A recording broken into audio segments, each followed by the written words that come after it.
ચાલુ ચાલુ.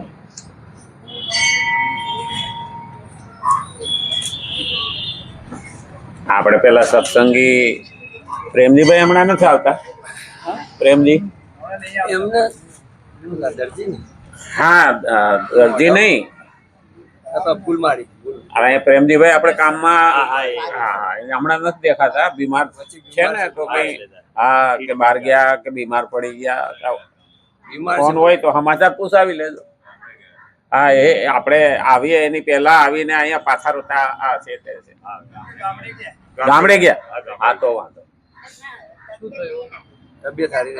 હા પ્રેમજીભાઈ તબિયત સારી નથી એટલે ગામડે ગયા છે. હા ભાઈ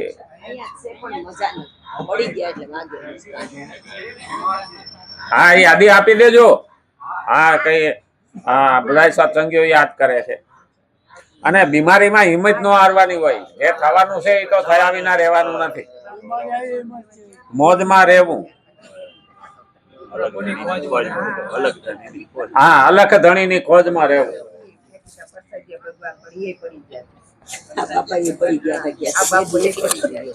હા, એ તો હવે આ ઉંમરે તો શું છે કે ભૂમિ પૂજન વધારે કરીએ. હું એક વખત પડી ગયો તો ને પાટો બાંધ્યો હતો તે મને કે શું થયું? હું કહું ભૂમિ પૂજન કર્યું. મને કે એમાં પાટો આવે? હું કહું હા. એ કે કેવી રીતનું કર્યું? હું કહું લપસી. એટલે એને ખબર પડી કે આ તો પડી ગયા.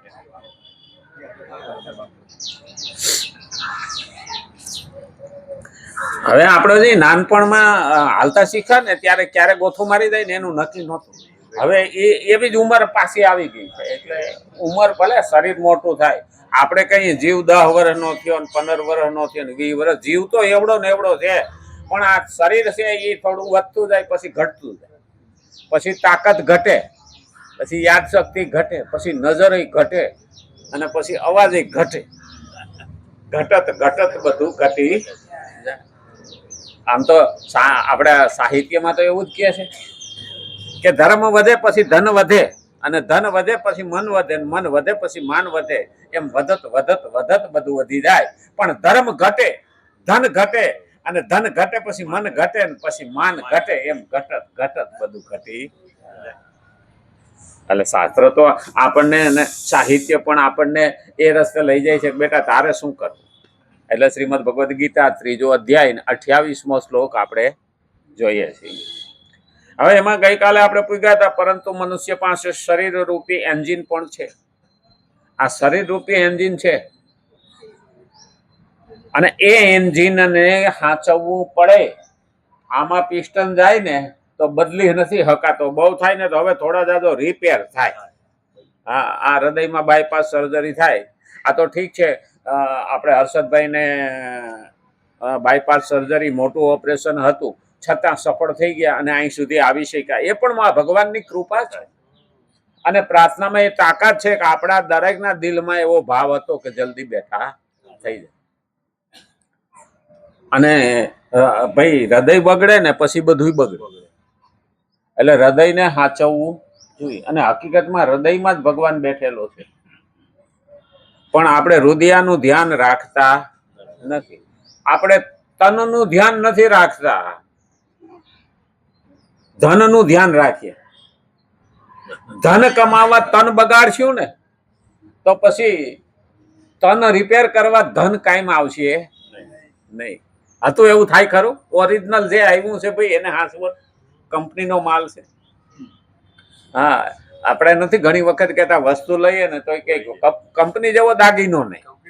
હા, કંપની ફિટિંગ. પછી આપણે એમાં ભાઈ બોલ બોલ બધું ખોલીને બેસીએ અને પછી એમાં બીજું નાખીએ ને તો ફિટ આવે ખરું, નોય આવે. એટલે કે કિડની બદલાવી પણ પેલાને માફક આવી નહીં. હવે પ્રયોગ હાલે છે કે ભૂંડની કિડની નાખે તો નાખે. હા, પણ જીવવા હાટું ગમે એ કરવું પડશે. કારણ કે ભૂંડ છે હકીકતમાં તો વરહાવતા. ભગવાને કીધું છે ને કે તને કાંઈ કામ ન આવે તો મારું હૃદય ને મારું કિડની કાયમ આવશે. એટલે પછી હવે એના ઉપર પ્રયોગ હાલે છે. બીજાની કિડની ફિટ નથી થાય એમ, પણ આની થાય. હવે એ માણસ જીવવા હાટું હું નહીં કરે. પણ ભાઈ કેટલું જીવો છે એ મહત્વનું નથી, કેવું જીવો છે એ મહત્વનું છે. એટલે કીધું આ શરીર રૂપી એન્જિન પણ છે તથા સંચાલન માટે ઇન્દ્રિયો, મન અને બુદ્ધિ પણ છે. શરીર, ઇન્દ્રિય અને મન, બુદ્ધિ આ ચારેય એક સામાન્ય પ્રકાર ચેતન વડે સત્તા સ્ફુરિત મેળવીને જ કાર્ય કરવામાં સમર્થ થાય. અંદર ચેતન બેઠું છે એનાથી શક્તિ મેળવીને કાર્યરત થાય, બાકી એ ના હોય તો કંઈ થતું નથી. સામાન્ય પ્રકાશ જ્ઞાનનું પ્રતિબિંબ બુદ્ધિમાં આવે છે. જ્ઞાનનું પ્રતિબિંબ બુદ્ધિમાં આવે. હવે જ્યાં સુધી જ્ઞાન ના આવે ત્યાં સુધી પ્રકાશ ના આવે. જ્ઞાનનો પ્રકાશ ન થાય તો અંધારું થાય, અને અંધારું એ અજ્ઞાન રૂપી અંધારામાં માણસ અટવાતો રહે. તો શું કરવું? આપણે તો ભગવાન પાસે એ જ માગીએ, ઊંડા અંધારેથી પરમ તેજ તું લઈ જાય. પણ ક્યારે લઈ જાય? આપણે જ્યારે નવરાત્રામાં ગરબો પ્રગટાવીએ છીએ ને તો બધે બહાર દીવા કરીએ, પણ નવરાત્રામાં આપણે દીવો ગરબાની અંદર કરીએ. એનો મતલબ જ એ છે કે દીવો જે અંદર છે ને એ જ્ઞાનનો પ્રકાશ છે, અને જ્યારે અંદર જ્ઞાન આવે ને ત્યારે એ કાણામાંથી બહાર એવો રંગોળી જેવો પ્રકાશ આવે.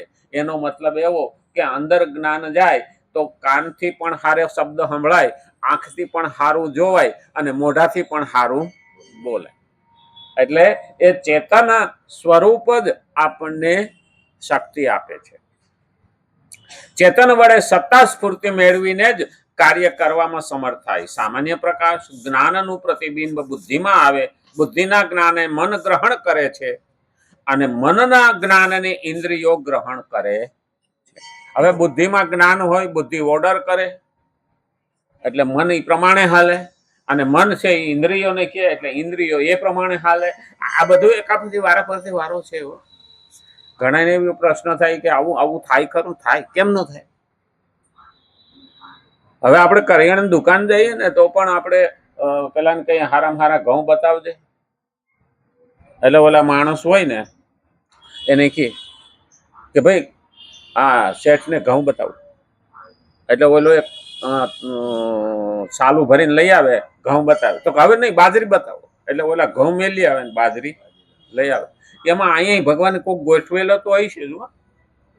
હા, રામની વાત ચાલતી હોય ને એ મેલી આવવાનું, કૃષ્ણની લઈ આવો. હવે લાવનાર કોઈ કહી છે તો જ ને, નહીં તો અહીં જીભ સુધી આવે ખરું? કેટલું આવે, ક્યાંથી આવે, કેમનું આવે, કઈ રીતે આવે, આપણને કોઈ દી વિચાર કર્યો ખરો? કરનારો તો કોક છે, એમનામ તો થતું નથી. માણસ 60 વર્ષે કહેવા માંડે મને યાદ નથી રહેતું, મને યાદ નથી રહેતો. ત્યારે 72 વર્ષે પણ ભગવાન યાદ અપાવે. એ કોકની શક્તિ તો છે જ, અને એમાં ન તો અહંકાર કરવાનો હોય અને ના તો હોશિયારી કરવાની હોય. કારણ કે બધું પડ્યું છે અંદર, પણ ટાઈમે કાયમ જ ન આવે તો. હા, મારી પાસે પિસ્તોલ 12 બોરની પડી છે, પણ એ કે મારે ઘેરે પડી રહી, નહીતર હું તમને હમણાં ભડાકે દેતેલા. પણ તો એ શું કામ નહીં? પડ્યું તો અંદર ઘણું છે, પણ આપણે જ્યારે ટાઈમે ન યાદ આવે તો ક્યારે આપણે સફળ થતા નથી. એની કૃપા છે.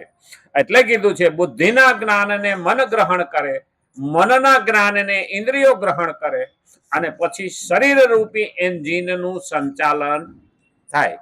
હવે આમ તો જે બાઇક વાળા હવે તો સેલ્ફ સ્ટાર્ટ આવી ગઈ ને, આમ ચાંપ દબાવે એટલે ઘુર દઈને હાલતું થાય, બરોબર. પણ એમાં અંગૂઠો તો દબાવવો પડે. એ બનાવે એટલે સેલ લાગે, સેલ લાગે એટલે એન્જિન હાલતું થાય, એન્જિન હાલે એટલે પાછો માણસ શું કરે? મનને ઓર્ડર કરે, બુદ્ધિ. હા, કે હવે ગેરમાં નાખ, નહીં તો ન્યા ભૂર ભૂર થયા કરે, એટલે ગેરમાં નાખે એટલે આગળ હાલે. હવે આવું જ આપણા જીવનમાં થો.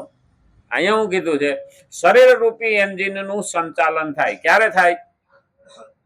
મનના જ્ઞાનને ઇન્દ્રિયો ગ્રહણ કરે.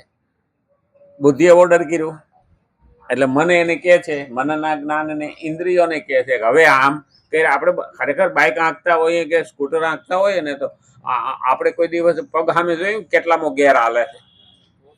ઓટોમેટિક થાય કે ન થાય? બસ આ જ રીતે એ, કારણ કે અંદર ફિટ થઈ ગયું છે, અને ફિટ થઈ ગયું પ્રમાણે આવેલું જાય ને. આપણે સાયકલ શીખતા ત્યાં હેઠું જોતા નહોતા જતા, પેદલ મારીએ. હા, શીખતા હતા ત્યાં હેઠું જોઈએ. આપણને શીખડાવવા વાળો હું કે સામે જો, સામે જો. પણ હું પેદલ છટકી જાય એનું કઈ ને, પણ પછી છટકે ખરું? ક્યારેય નહીં. પછી તો સામે નજર હોય ને સાયકલ હાલી જાય. આ જ રીતે આપણી સાયકલ હાલવી જોઈએ. ભગવાન તરફ જતા હોઈએ ને તો ભગવાનમાં આપણે ક્યારે, ઘણા તો ભક્તોએ ત્યાં સુધી કીધું છે ભક્તિ કરવી તો ખાંડા કેરી ધાર, એની માથે હાલો છો આમ નહીમાં તોય નુકસાન ને આમ નહીમાં તોય નુકસાન. અને એટલે અને પછી શરીર રૂપી એન્જિનનું સંચાલન થાય. બુદ્ધિ, મન, ઇન્દ્રિય અને શરીર એ સઘળા ગુણો છે. અને તેમને પ્રકાશિત કરવા વાળો અર્થાત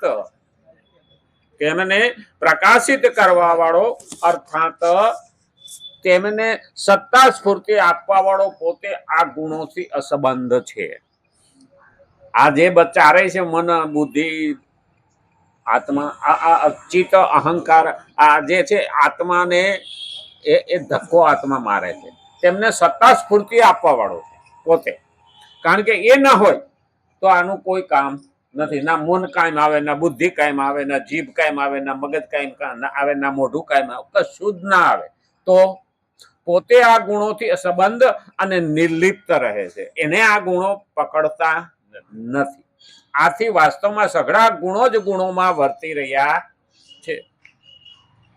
હવે ખરેખર તો ગુણો ગુણોમાં જ વર્તી રહ્યા. હા, આપણા સામે કોક આવીને કાતરો ખાય તો આંખોએ જોયું, મનને ચપાઈશું, બુદ્ધિએ ઓર્ડર કર્યો અને જીભે પાણી છોડ્યું. કેટલું બધું પ્રક્રિયા થાય ને. હા, અમે નાના હતા તે ઓલી પીપુડી વગાડવા વાળાને સામે જઈને અમને કાતરો દેતા. હા, કે લગન છે ને પીપુડી વાગે છે, હૈણાઈ વાગતી ને. હા, એના સામે જઈને ખાવાનું હોય કે તો આપું. જભાન ખિસ્સામાંથી અમને એક કાતરો આપે ને સામે જઈને ખાય ને ઓલો પીપુડી વાળો વાહે થાય લાકડી લઈ. પછી આમ પૂછીએ શું કરવાના આને આમ કરવા, એ કે એને મોઢામાં પાણી આવે ને એટલે પીપુડી બંધ થઈ જાય. આપણને પાણી આવે કે ન આવે, જોઈએ એટલે આવે જ. તો એમાં આત્માનું કોઈ નથી હો, એ તો એને શક્તિ આપી છે. એટલે નજરે જોયું, મને ને એનો સંદેશો પહોંચાડ્યો, બુદ્ધિએ એનું પ્રોસેસિંગ કર્યું. કારણ કે તો કોમ્પ્યુટર છે. અને પછી કે છે આ કાતરો છે, આંબલીમાં થાય છે, એમાં ખાટી વસ્તુ છે ને આપણે ખાધેલો છે એટલે નો સ્વાદ આવો છે, ત્યાં તો પાણી મોઢામાં આવે. આ બધી પ્રક્રિયા ક્યાંક થાય, પણ આપણે કોઈ દી વિચાર કર્યો એટલી બધી પ્રક્રિયા થાય, વિચાર ન કરીએ. અમારા ગામડામાંથી 2-3 જણા આવ્યા હતા ને, હાવ કોઈ દિવસ શહેર જોયેલું નહીં ને, અને પછી 10 માળની બિલ્ડિંગ જોઈને એટલે મારા બેટા કે હારું ઊભું કર્યું. હા, હારું ઊભું કર્યું. કે તો ઓલો કે હવે એમાં શું ઊભું કર્યું હોય કે આડું સણી લીધું છે, નાળા બાંધી પછી ઊભું કરી દીધું. જે જેની બુદ્ધિ એવું એ પ્રમાણે નક્કી કરે. ઓલો કે ના ના કે હવે એક બનાવ્યા પછી ઉપાડીને બીજું એની માથે મેલું હોય છે. આ એકાબીજા પાછા એ પ્રમાણે જ કરે. પાછા આ શહેરવાળા મારા બેટા કે ન હોય એવું કરીને બેહે. પણ પહેલા એને ખબર નહોતી, પણ જયારે ખબર પડે ને ત્યારે જ છે. એટલે અક્કલ બળી કે ભેંસ, આપણે એવું કહીએ છીએ. હા, તો અમને ગામડામાં ઘણા એવું કે ભેંસ મોટી કે અક્કલ તો એ ક્યાં દેખાય છે. ભેંસ તો કે દરવાજામાંથી ન આવે. પણ અક્કલ એવી વસ્તુ છે, બુદ્ધિ એવી વસ્તુ છે, 10 માળ બનાવી એ બુદ્ધિ મારફત જ થાય. અને એ પ્રમાણે એનું આયોજન થાય. આપણને ભગવાને એટલે જ મોટા ભા બનાવ્યા છે. 84 લાખ યોનિમાં મનુષ્ય એક જ એવું પ્રાણી છે કે જેને ભગવાને બધાનો ઉપરી બનાવ્યો છે. અને છતાં માણસ ને નબળો રાખ્યો. આપણે બાજરીના રોટલા ખાઈએ, ઉપરથી હારા હારા ડુંડા કાપી અને લોટ બનાવીને રોટલા ખાઈએ. હારો હારો માલ તો આપણે જ ખાઈએ. હેઠલો માલ જે એના રાડા છે ને એ બળદિયો ખાય. પણ આપણે 50 કિલો વજન ન ઉપાડી શકીએ, ઓલો 500 કિલો વજન ઉપાડ લે. એ તો નથી ના ખાવા જેવું, નાખી દીધા જેવું ખાય છે, તોય એમાં તાકાત છે ને. અને આપણે સારું ખાઈએ ને, હા તોય કે આજ તો પેટમાં હરકું નથી, કારણ કે આજ તો માથું દુખે છે. કઈ કેવો નબળો બનાવ્યો. મને તો એક ભાઈ કીધું હતું, મને કે ભગવાને આપણને સહેજ ઋતુ બદલે ને ત્યાં શરદી કરી દે. આવું શરીર ન દીધું હોત તો પથરા જેવું દીધું હોત તો તું પથરા જેવો જ રે. ગંગા કિનારે જોઈ આવો, 10,000 વર્ષ ત્યાં પથરા પડ્યા છે, ઉપર ભીના ને ભીતર કોરા, એમાં કઈ ફેરફાર થાત નહીં.